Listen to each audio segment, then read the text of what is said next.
Hello doctors, welcome to our channel medico Swami. जिन्होंने अभी तक चैनल को सब्सक्राइब नहीं किया है, डू सब्सक्राइब आवर चैनल।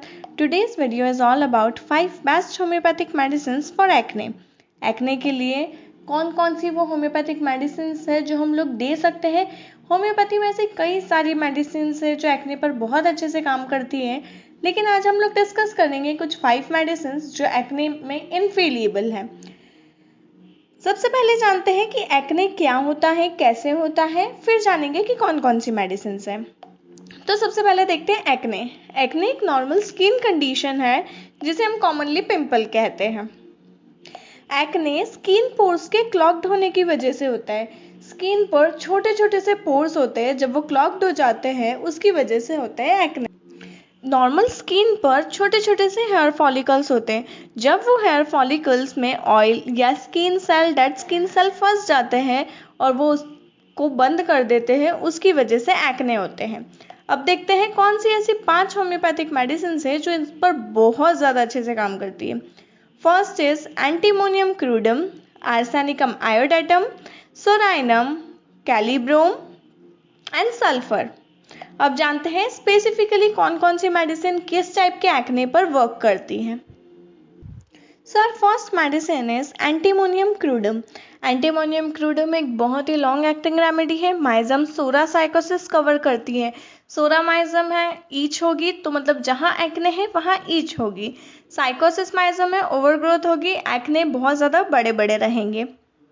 जो एक्ने का टाइप है वो है granular acne, lumpy, red, burning and suppurating, जिसमें पस फॉर्मेशन रहेगा। जो पेशेंट रहेगा वो डिप्रेस्ड रहेगा, कोई ना कोई स्ट्रेस चलता रहेगा उसके दिमाग में, जिसकी वजह से उसे एक्ने का प्रॉब्लम होगा। खुद की ही लाइफ से वो बहुत ज़्यादा थक जाएगा, बहुत ज़्यादा परेशान हो जाएगा। मेनली जो एक्ने का प्रॉब्लम है वो एडोलेसेंस की एज में रहेगा। अब जो पर्सन है उसमें वेट गेन की टेंडेंसी रहेगी। क्यों? क्योंकि उसे junk food, fatty fried food खाने की बहुत ज़्यादा आदत रहेगी। इसीलिए जो बच्चा रहेगा या बूढ़ा रहेगा, जिस भी एज ग्रुप का रहेगा वो पेशेंट, वो बहुत ज़्यादा मोटा, थुलथुला सा और गंदा सा दिखने वाला रहेगा। कैलकेरिया कार्प जैसा हेल्दी, चबी चबी, क्यूट सा नहीं दिखेगा। एंटीमक्रूट का थोड़ा सा गंदा दिखेगा।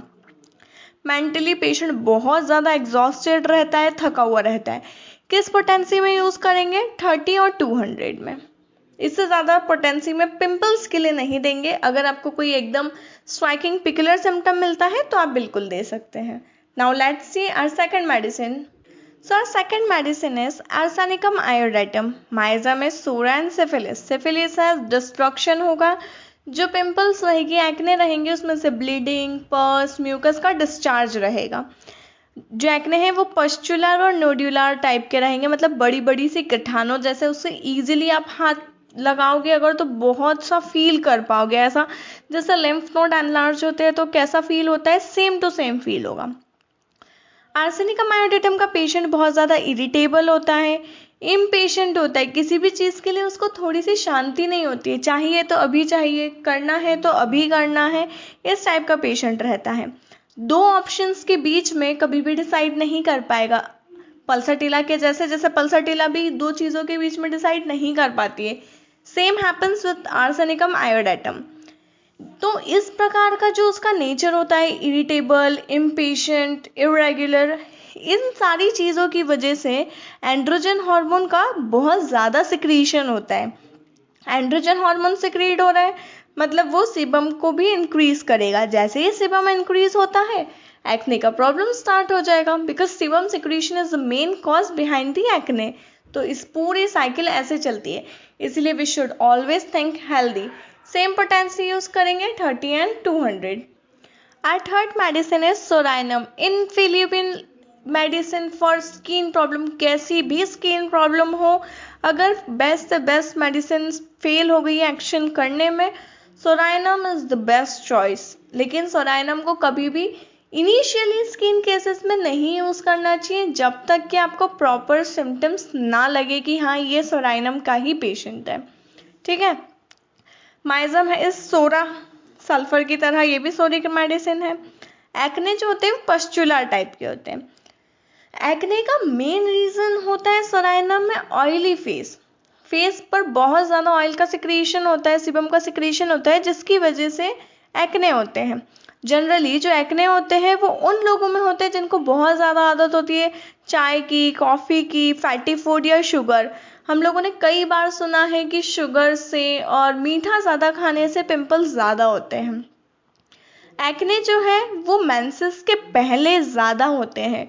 मतलब कुछ कुछ फीमेल्स आपको मिलेगी जो कहती है कि हमें पीरियड्स आने के पहले 5-6 दिन पहले से कुछ पिंपल्स आने लग जाते हैं। तो उन गर्ल्स में, उन विमेंस में सोराइनम बहुत अच्छे से काम करेगी। उसके बाद एक और जो रीज़न है वो है इमोशनल डिस्टर्बेंस। इमोशनल डिस्टर्बेंस की वजह से भी सोराइनम के पेशेंट में बहुत ज़्यादा पिंपल के केसेस मिलते हैं। पोटेंसी यूज़ करेंगे 30-200। सोराइनम में अगर आपको परफेक्ट से मिनिमम मिल रहा है तो आप 1 ml के 2 डोज दो। 1 ml के सोराइनम के ज़्यादा डोसेज नहीं देने हैं, ज़्यादा रिपीटेशंस नहीं करना है, सिर्फ 1 ml के 1 या 2 डोज दे दो, patient will be all right. So move on to the next medicine, that is kali brom. Kali brom का माइजम है सोरा एन्सेफेलस। एक्ने का टाइप है पस्चुलर और इंड्यूरेटेड। इंड्यूरेटेड से क्या समझता है कि जो इन्वर्टेड सॉसर है, जो गोल वाली चम्मच आती है सब्जी वाली, अगर उसे उल्टा हम लोग रखेंगे तो वो कैसा दिखेगा? सेम शेप होता है इसका पिंपल का। जो स्कार्स रह जाते हैं, काले दाग रह जाते हैं पिंपल ठीक होने के बाद में, पिंपल नहीं है सिर्फ दाग है, उसमें कैलिब्रोम बहुत ज़्यादा अच्छे से काम करती है, बहुत अच्छे से। ईचिंग ऑफ द एक्ने, अगर एक्ने में बहुत ज़्यादा ईचिंग है तो आप कैलिब्रोम दे सकते हो।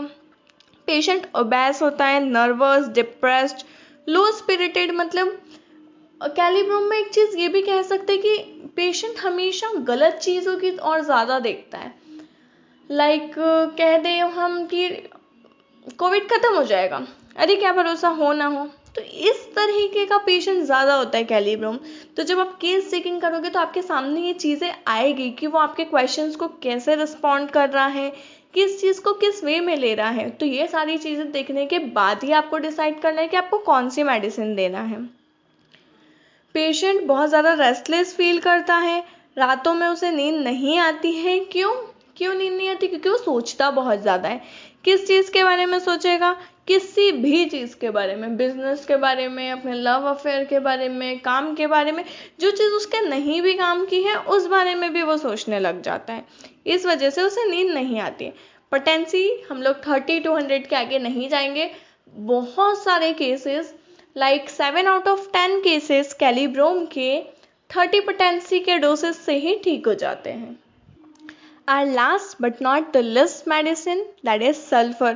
I don't think कि ऐसा कोई भी होम्योपैथ होगा जिसने सल्फर यूज़ नहीं की होगी। I remember the saying of doctor, I don't remember his name, but उन्होंने कहा था कि अगर मुझे पूरे मटीरिया मेडिका में से सिर्फ एक मेडिसिन चूज़ करने को मिले तो आई विल चूज़ सल्फर। और सल्फर से वो 98% तक केसेस ठीक कर सकते थे। माइजम है एंटीसोरिक रेमेडी है, the king of antipsoric remedies. किस टाइप का एक्ने होता है? किसी भी टाइप का एक्ने हो, each and every type of acne sulphur ठीक कर देगा।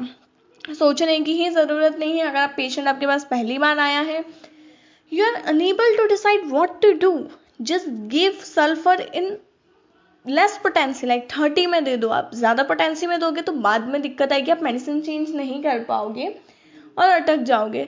अगर आपको नहीं समझ में आता और थोड़े बहुत सिम्टम्स आपको सल्फर के लग रहे हैं कि पेशेंट लेजी है, कैटनैप स्लिप है, तो आप सल्फर की तरफ जा सकते हैं। Sulphur is indicated for patients with dirty, unhealthy looking skin covered with acne that each a lot. अगर उसके बैक पर पिंपल्स है, वो खुजाल खुजाल के परेशान हो जाएगा, लेकिन कोई रिलीफ नहीं होता है। इवन क्लिनिकल लाइफ में आप सल्फर के कुछ ऐसे पेशेंट देखोगे जिन्हें इरप्शन होते हैं, स्किन इरप्शन, और वो आते हैं और उनके हाथों से या जहाँ पर भी है उनको स्पॉट, वहाँ से ब्लीडिंग हो रही होती है। वो इतना ज़्यादा खुजाल लेते हैं, each until that part bleeds. ये बहुत सारी बुक्स में आपको देखने के लिए मिलेगा। Scratching worsens the acne. Sulfur is a good choice of remedy for acne that has been treated with external application and ointments. Allopathic treatment ले लिया है, कई लंबे समय तक ले रहे हैं, नो मार्क्स लगा रहे, स्कार लगा रहे, नो स्कार वगैरह वगैरह के बहुत सारे क्रीम्स अवेलेबल है मार्केट में। उस टाइम की क्रीम्स लगा रहे हैं, लोशंस लगा रहे हैं, लेकिन कोई फ़ायदा नहीं हो रहा है, कोई रिजल्ट नहीं मिल रहा है। थोड़ा टाइम ठीक होता है फिर आ जाता है। ऐसे पेशेंट अगर आपके पास आते हैं तो आपकी बेस्ट चॉइस ऑफ रेमेडी होनी चाहिए सल्फर। पोटेंसी 30, 200, 1 m तक भी जा सकते हैं सल्फर में, बट शर्त क्या होती है, अगर आप 1 m दे रहे हो you should be most sure कि सल्फर ही बैठा है आपके सामने और कोई मेडिसिन नहीं है वो। ठीक है, तो ये कुछ मेडिसिन थी जो पिंपल्स में बहुत ज़्यादा इफेक्टिव है, और अगर कोई आपके पास आता है सिर्फ और सिर्फ पिंपल्स के लिए, you can give this medicine else. इसके अलावा भी कई सारी रेंज ऑफ मेडिसिन है जो एक्ने में बहुत ज़्यादा अच्छे से काम करती है, इवन इन 5 मेडिसिन से भी बहुत अच्छे से। आगे की वीडियो में हम लोग उनके बारे में भी देखते जाएंगे। Thank you for watching the video till the end.